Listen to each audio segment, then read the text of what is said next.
Welcome to Microcap Moments, a podcast from Shore Capital Partners that highlights the stories of founders, investors, and leaders who have taken on the challenge of transforming ideas and small companies into high-growth organizations. The journey of building and scaling a business takes one down many unexpected pathways.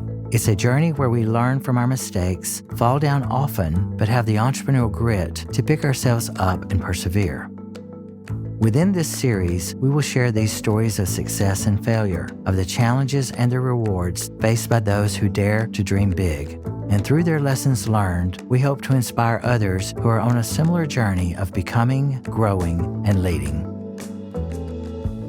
In this episode, Anderson Williams and I will be talking to John Hennegan, one of the four founders of Shore Capital Partners. As a partner, John is responsible for key investment activities of the firm, including sourcing, evaluating, and enabling the growth of Shore investments in healthcare. Prior to founding Shore, John worked at Henry Crown & Company, the private investing firm for the Crown family of Chicago. Prior to joining Henry Crown, John worked in Citigroup's investment banking division in New York and Chicago, providing merger and strategic advisory services for companies across a diverse set of industries. Outside the office, John is a member of the Shed Aquarium President's Council and an avid golfer. John earned his MBA with distinction from the Kellogg School of Management at Northwestern University and a Bachelor of Science degree with honors from the University of Illinois. Well, welcome, John. Really appreciate you being here today. Will you start us off just by telling us who you are and what you do here at Shore? Absolutely. It's great to be here. Thank you so much for having me. My name is John Hennegan, and I'm a partner in the healthcare vertical. I've been fortunate to be a part of the Shore Capital team going back to 2009.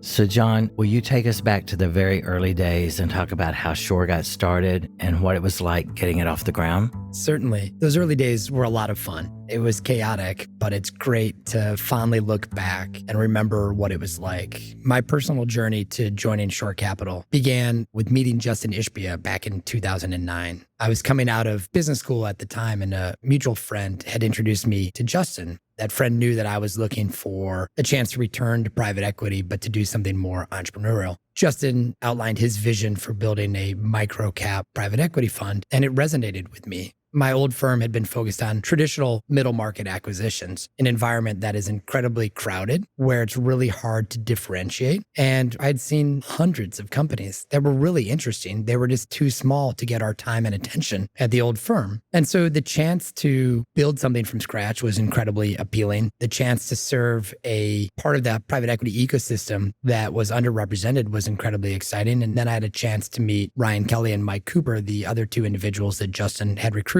and the opportunity got even more exciting. Admittedly, I looked at my wife and said, this will never work. It didn't seem possible. There were four guys in our late 20s or early 30s, didn't believe that we had the experience or the connections to make it successful. But we each approached it with such a positive attitude. And Michael, as you know, having started several businesses, in some ways it's a blessing that you don't know what you're walking into. I think there are moments in launching a company where you feel like you are absolutely on top of the world and you have figured something really special and really unique out. But then there are also moments where you say, oh my goodness, what have I gotten myself into? Will we ever recover from this? And how could I have ever thought that this would be a good idea? Thankfully, there were so many more moments like the former than the latter for us. And I was fortunate to have a great team and a very collaborative team that was set on our shared success. And in those early days, we spent a lot of time at a whiteboard developing what has become the Shore Way. And really the most exciting part of that to me was walking through every aspect of getting a deal done. Everything from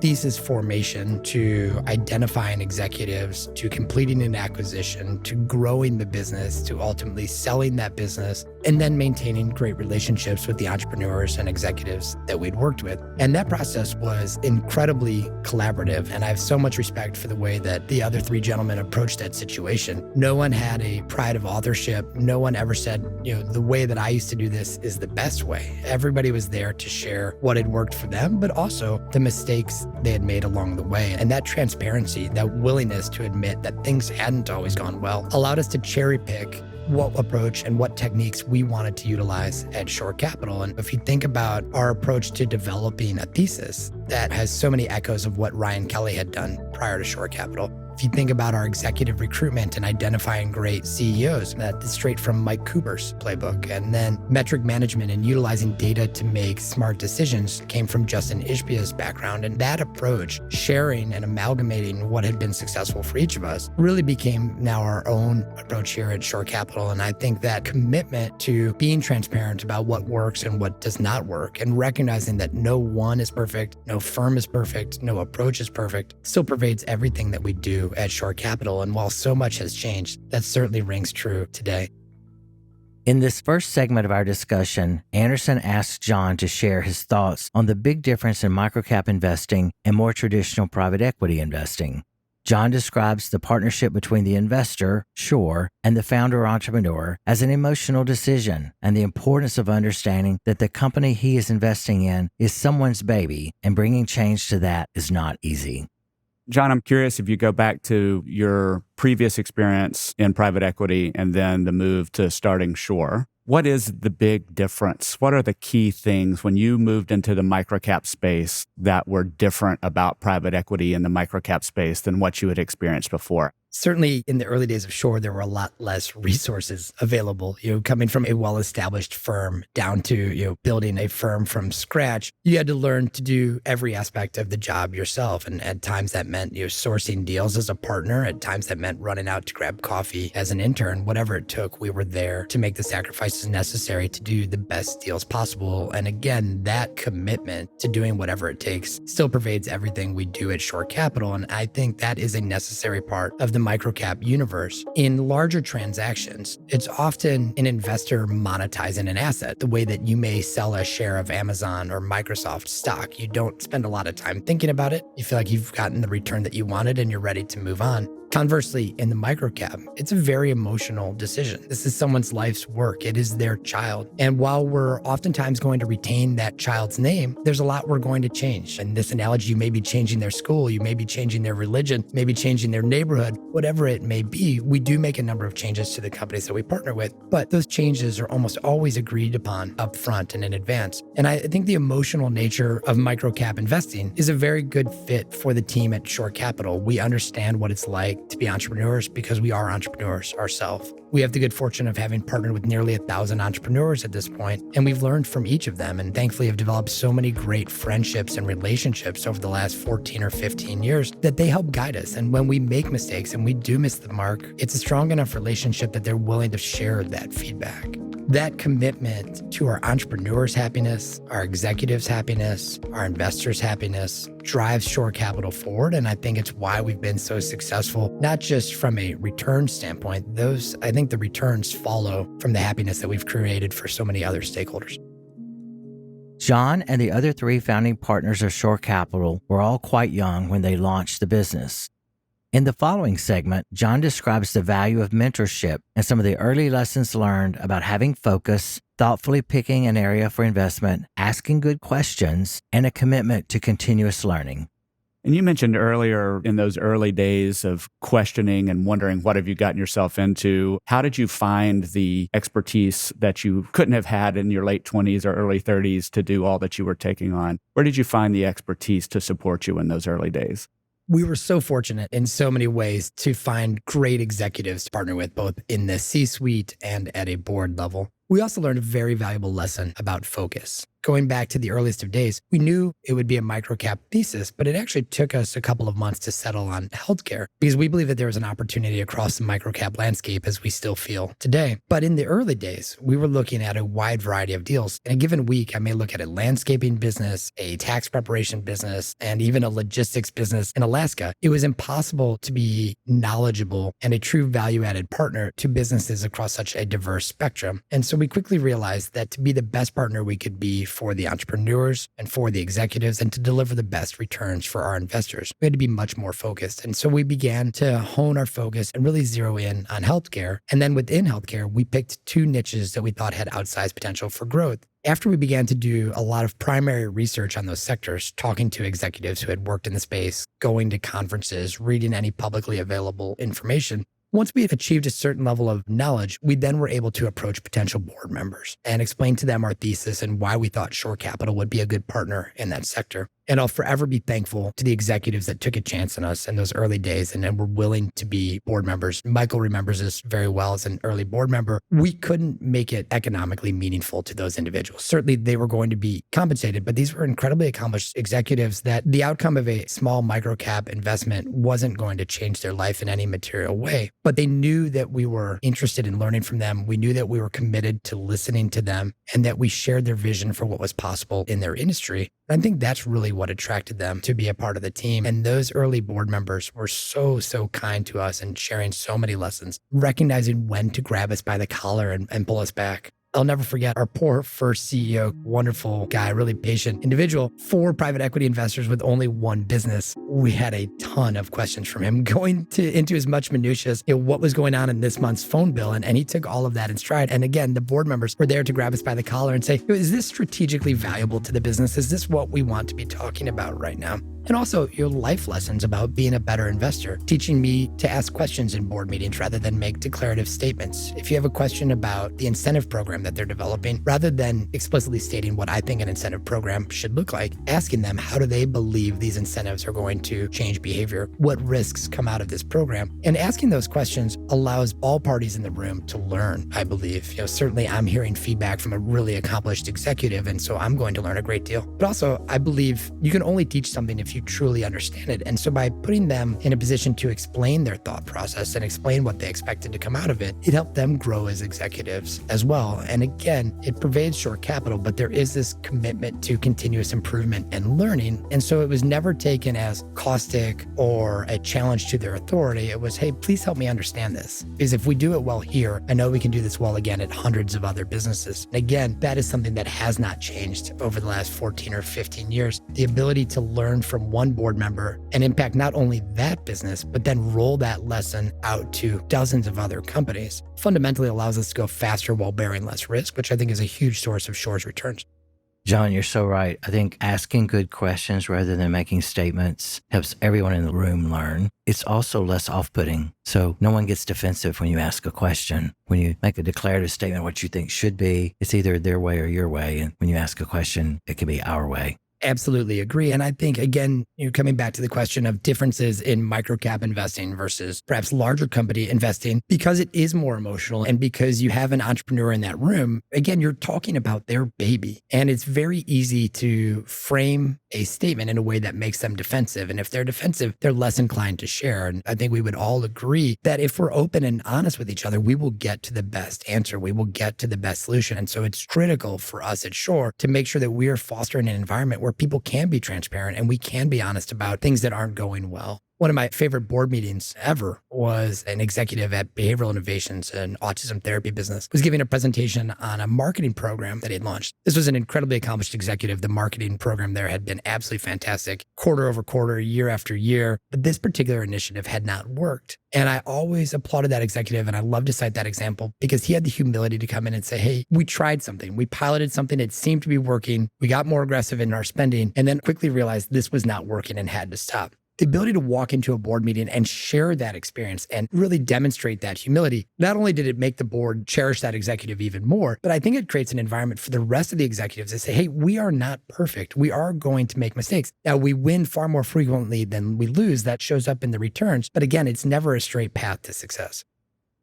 Shore Capital, over the past 15 years, has grown from 4 individual founders to nearly 150 team members.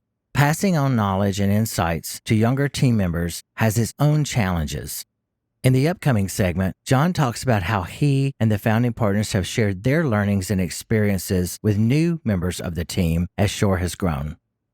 John, nothing will replace some of the wisdom gained in those early years when it was the 4 of you to 1 entrepreneur. But Shore has grown a lot and changed over the year. And even now in our investment team, there are layers of folks under a partner, from a principal to a VP, associate, and analyst. How do you think about, as a founder, the best ways you share that learning to those coming after you in the organization, the new members of our team who will never get the chance to sit in a room with 4 partners and 1 entrepreneur, but you want them to be really talented at their craft and be great investors? How do we take what you all learned early and memorialize that down to the next generation of people in the company? It's a great question. I believe it is a cultural commitment to continuous improvement and learning at Shore Capital that will never change. And that began even with the four of us. Shortly after founding, my partner Don Pierce joined the organization, and Don had a lot of great ideas that allowed us to improve what was already working reasonably well, but had so many opportunities to get better. And that openness to change, that openness to feedback is a critical part of it. However, we also need to document and learn from what we've done. And one of my favorite traditions at Shore Capital is we've got a file called What We Learned, or WWL. That What We Learned file is well over 100 pages at this point. And every time we've hit a major milestone, we stop and put in writing what we learned from that experience. And if it's 150 pages, I would bet 145 of the pages are dedicated to mistakes that we've made, with the remaining 5, representing successes and what we could have done to make it an even better success. But that What We Learned file is the greatest repository of microcap information that anyone could imagine. It's a wonderful tool for me as I go back and try to reflect on, hey, entering my last sale process, what did I think about in selecting an investment banker? What do I wish I would have done differently? It's also a wonderful tool for the next generation of leaders at Shore Capital. We have grown so quickly to go from 4 of us in a tiny office where I heard every phone call my colleagues made to now, spread across multiple offices and with a rapidly growing team. How do we translate all of those lessons to the next generation? And the What We Learned file has been a wonderful tool to do that. And in fact, twice a year, in the summer and in the winter, we take the entire firm and kind of lock ourselves in a room for a strategy discussion. And from the 4 of us that founded the firm to the newest receptionist that joined the Shore team, we will walk through that What We Learned file and remind each other about the mistakes we've made and lessons we've learned. And the goal is to allow the next generation of leaders at Shore to scale so much faster than I was able to allow them to make better decisions without earning all the scars that I've picked up along the way. And I applaud our junior team members for taking that on so seriously and being so committed to learning and asking questions. And then they themselves pushing it forward by sharing things that they've learned from their experience. And again, it isn't just talked about, it's rigorously documented so that we can all read it together. John, I love that example you give about what we learned. Culture is built not only by the lessons learned, but also sharing not just the work, but some fun to get to know each other as humans and to respect one another personally, not just professionally. Can you share some early stories that you think help really define what it means to work at Shore that are part of our culture even today? Yes, from the very beginning, there's been a commitment to having fun as a team. And I credit Justin Ishbia for recognizing very early on that if those social bonds are there, we'll be a better investment team together. Because if I know you as a friend, it's easier for me to speak up and for you to take that as constructive feedback rather than a personal attack. And so it encourages a culture of openness, which allows us to get to the best answer on a faster timeline. But tactically, it was as simple as, I'll never forget, we were about a month in to working together, and Justin out of the blue said, all right, everybody cancel what you've got this afternoon. We're going miniature golfing, right? Justin notably hates golf, but wanted to go, as close as he was going to get to a golf course was going miniature golfing. Or we implemented a policy in the early days that anytime we invested in a new company, we would go out and celebrate together. And spouses and friends were always welcome to join for those moments, which really made it a team celebration, a family celebration, so that my wife, who has seen me gone far too often, at least gets to acknowledge, hey, all of that hard work is culminated in this moment that we all get to share in that success together. And that welcoming family atmosphere continues through to today. I wanted to host an event at my house. I've done this a couple of times in the past where we'll bring a large contingent from Chicago out to the suburbs. And I thought, hey, before I announce this to the entire firm, I'll just give a couple people a heads up that it's going to happen. And I emailed our managing partner and COO, and they came back and said, John, it's great that you want to host another party at your house, but actually another partner is hosting a party at their house that day for the junior team. So can we look at rescheduling? And that to me was such an eye-opening moment. There are so few firms in this sector that have partners that want to have the junior team at their house, that want to spend a Friday or Saturday night with their colleagues. And for us here at Shore, it truly is our friends. And so it's a very natural extension to spend time together in our personal time. But the fact that multiple senior team members had targeted the same day just speaks to how invested in the culture so many of us are. In the following segment, Anderson asks John about the opportunities and challenges relating to the growth of Shore and how he thinks about protecting the culture with an ever-expanding team.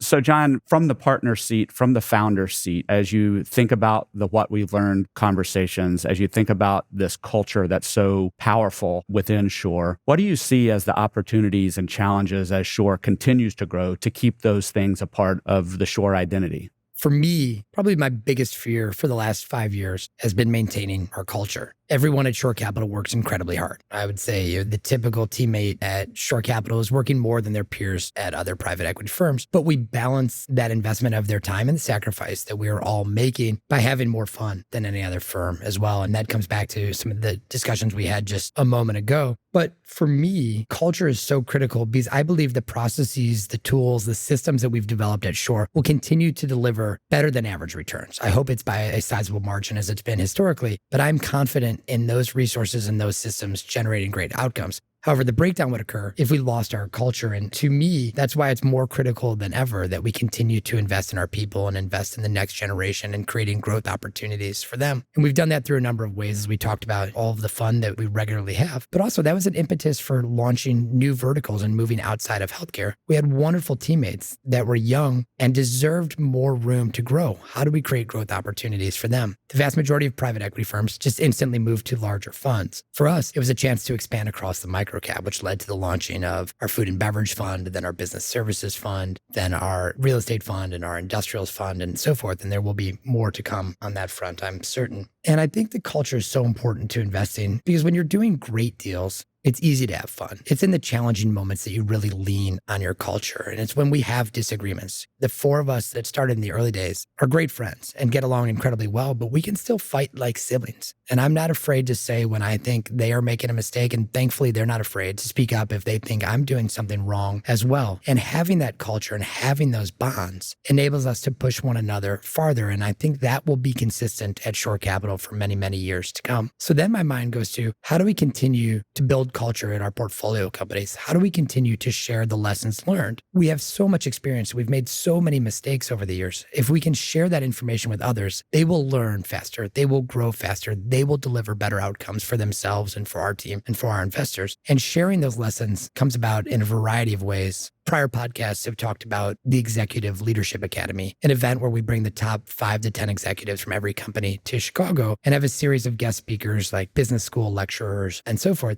Perhaps most importantly in those events, we have an opportunity for collaboration among the teams. So we'll get all of the CEOs in a room, all of the CFOs in a room and so forth. Then we'll have the chance to get all of the multi-site healthcare companies in a room and all of the manufacturing companies in a room and all the food and beverage companies in a room. And that peer-to-peer learning really cuts out Shore's the middleman in some ways and allows them to speak in a peer-to-peer way that we can never replicate. And so propagating that and growing that is absolutely critical to me. However, I'd say the next generation of challenges for Shore will be going a layer deeper than that in the organization and getting to training and education for our frontline leaders. It's easy to get all the CEOs together. There's only one per company. But how do you get all of the clinic level managers together? How do you get all the factory managers together? That's a bigger time commitment, a bigger dollar investment. And quite honestly, many of them are in positions where they can't get away for extended periods of time. So we need to bring the education and training to them. And that's where I believe one of the next big advancements for Shore Capital will be greater utilization of the learning management system that you and your colleagues have developed. This is an online system in many cases that allows these individuals to have access to some of the best training possible in our business schools, but brings it in a way that is tailored to their challenges. So things like, how do you give an employee a review? How do you have a difficult conversation? How do you resolve conflict? Those are things that are innate to some people, but to the vast majority of us, we need training, we need experience. And rather than just learning from experience, allow them to enter that first situation with the framework that they can utilize and build upon to have the greatest chance for success. We have a mutual friend that says good judgment comes from experience and experience comes from bad judgment. We're trying to get them the experience without the sacrifice of having that bad judgment early on. And it's particularly difficult for so many of those frontline leaders because oftentimes they were the best at the job immediately below that, and therefore they were promoted. So they go from being a group of peers to now managing their former peers. That's a big leap for a first-time leader.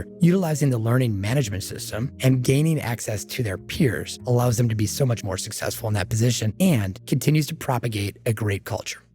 John, a follow-on question to that particularly relates to the training of frontline managers and even the LMS is that because of the growth that we experience in our companies, the company can easily outgrow any one person, manager, leader, participant. And I know one of the things you and other partners are committed to do is to help everyone who becomes part of the Shore organization to at least have the opportunity to grow and scale at the same pace as the company, because we frankly can't afford to keep replacing people. I'd love to hear some of your philosophy and thoughts on that, because I do think the LMS is a great complementary tool to helping people rise to the occasion and do more than they even imagined they could do, particularly if they've come into this partnership through an acquisition. I absolutely agree. So many of our investments are service-oriented businesses, meaning the assets of the organization are the people. And so turnover is incredibly damaging for us, incredibly expensive to us. There's also a strategic consonance with the values of our entrepreneur partners. They value the people that help them get to the phase where Shore Capital is an interested investor. We want to see those people continue to grow and flourish with the organization as well. Again, so much of this comes back to culture. If we're able to retain great people, they will help propagate a really healthy and productive culture. And so it's incumbent upon us to educate them, to train them, and then create opportunities for their growth. And one of the things I often say to the entrepreneurs and business owners that I meet is a partnership with Shore Capital is the greatest thing that can happen for their team, because rapid growth creates more promotion and growth opportunities for those individuals. If you're a relatively static small organization, or maybe you're adding a couple of locations per year, that is only 1 or 2 promotion opportunities for any given individual. If we're opening dozens of locations per year, or launching new product lines, or completing add-on acquisitions, each of those moments creates an opportunity for growth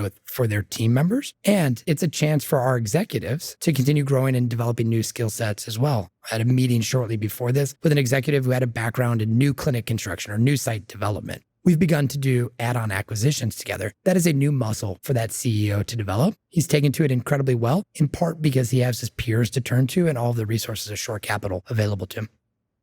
In the next segment of our interview, I asked John about why he and his founding partners chose the healthcare space as the industry within which they would do their initial investments. John speaks to how the team built complementary expertise to help healthcare entrepreneurs and clinical leaders have greater impact. John, you focused your initial investments and built your expertise in healthcare. Can you talk about why Shore chose that sector as its starting point?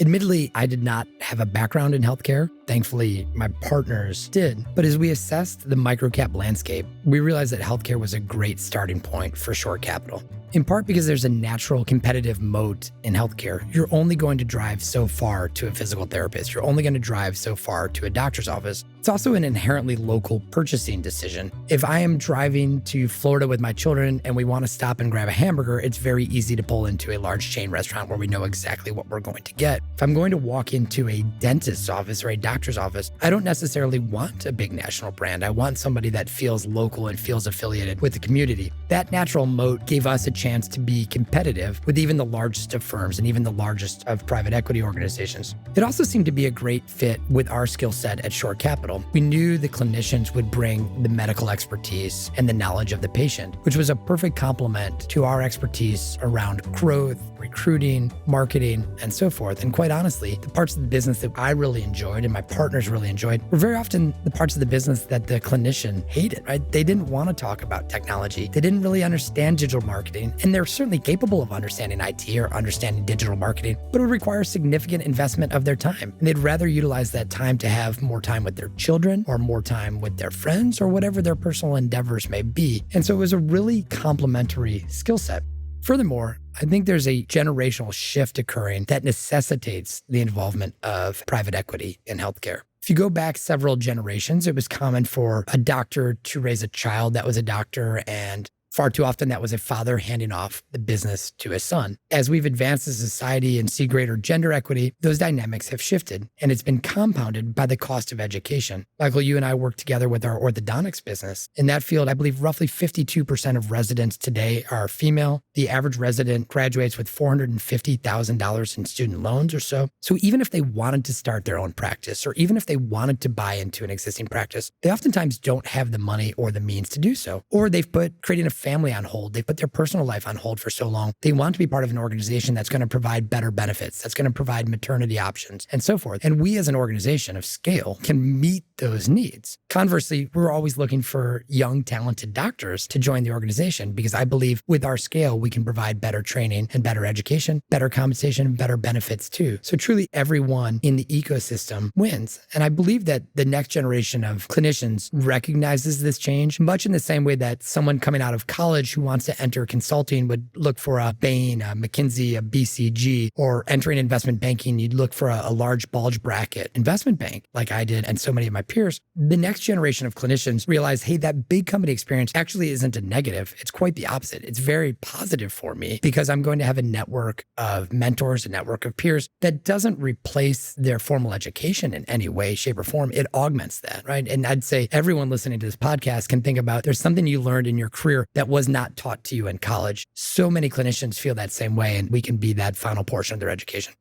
So, John, in addition to those generational shifts, what are one or two of the other changes you see in healthcare that really provide a great rationale for the partnership between a healthcare provider organization and Shore Capital? Certainly, we talked about the change on the supply side, what the clinicians are experiencing. I think it's critical to talk about the changes on the demand side as well. One of the most common themes we talk about, probably the most common theme we talk about in the healthcare vertical at Shore Capital is the consumerization of healthcare. For many, many generations, you went to a generalist who then referred you out to a specialist. And if my doctor said to go see this ENT or this ophthalmologist, I didn't ask any questions. I just went to the person that I was referred to. Today's consumer is much more dynamic. The second they receive a referral, they are on their smartphone looking up Google reviews. They are going to social media to see what their friends have recommended. That consumerization of healthcare has dramatically changed how providers must communicate their value proposition to potential patients, to potential customers. So things like, hey, wait times. Here's what our wait times are going to be. Knowing that you're going to have a predictable experience for that customer is very important today. Communicating ease of scheduling.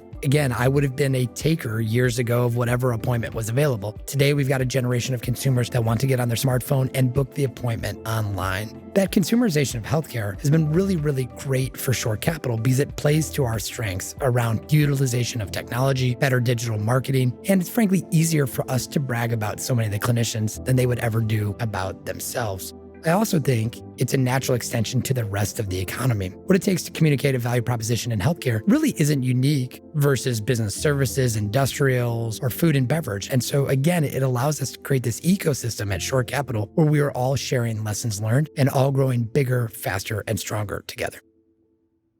Given the firm's success in forming partnerships within healthcare and the growth of those organizations, the next evolutionary step for Shore is the creation of a middle market fund. In this final segment, I asked John to speak about those plans and what he and his partners hope to achieve in the creation of such a fund. So, John, the next evolutionary step for Shore and healthcare investment is the creation of a middle market fund. Can you just talk to our audience a bit about the rationale behind that and perhaps the kind of investments that might be focused on with that particular fund?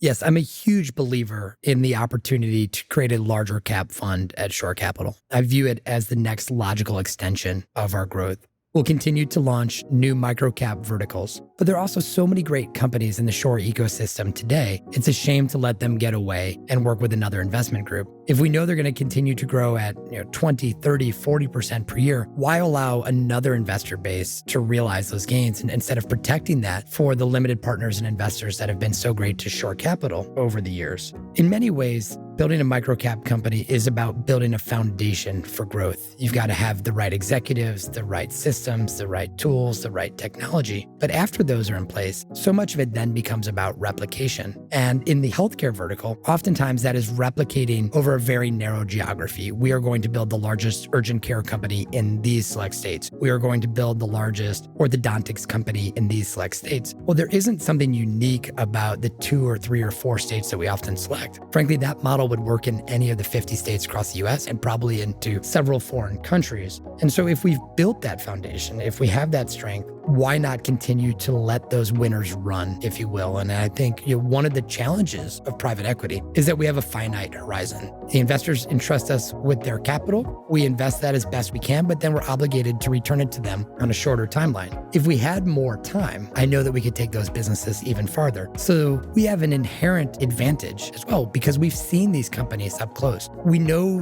the challenges. Much like we talked about, you don't really understand what it takes to launch a business until after you've done it. We'll do an immense amount of research on any given niche, but it's only after you start operating the business that you truly understand the pros and cons of that industry. To then double down on those investments, you have such a distinct advantage against any other investor that would be looking at that business. It allows us to better price the asset and better understand the opportunity in front of us. And with the support of our limited partners, I believe we should launch an advantage fund focused on these larger opportunities. And as you both know, there are several companies in the Shore portfolio today that are in excess of 50 million in EBITDA or in excess of 100 million in EBITDA. And so while the origin of Shore Capital will always be microcap investing, and that will always be a huge opportunity for us, we're running large businesses today, and it'd be a shame to let those go to someone else only because we didn't have the mandate to continue that growth.